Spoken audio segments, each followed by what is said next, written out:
गुजरातमध्ये सध्या चांदीपुरा व्हायरसचं थैमान पाहायला मिळतं। या पार्श्वभूमीवर नंदुरबार जिल्हा आरोग्य यंत्रणा अलर्ट झाली।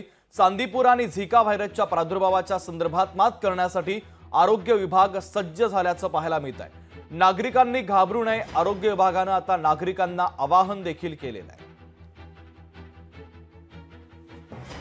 पावसाळ्यात दिवसात तासांपासून ज्या गोष्टींची काळजी आपल्याला घ्यायची असते, या गोष्टींची काळजी आपल्याला घ्यायची आहे।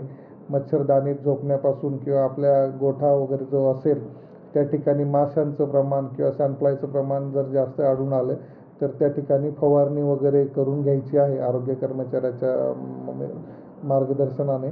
आजारामुळे घाबरून न जाता लोकांनी याच्यात जास्तीत जास्त सजग राहून वेळीच उपाययोजना करणे अत्यंत आवश्यक आहे आणि याच्यासाठीचे जवळचे उपकेंद्र असेल, प्राथमिक आरोग्य केंद्र असेल, या ठिकाणी जाऊन आपण आपल्या तपासण्या आणि उपाययोजना आपण करून घेऊ शकता। लोकशाही मराठी ऐका, पहा, जागरूक रहा।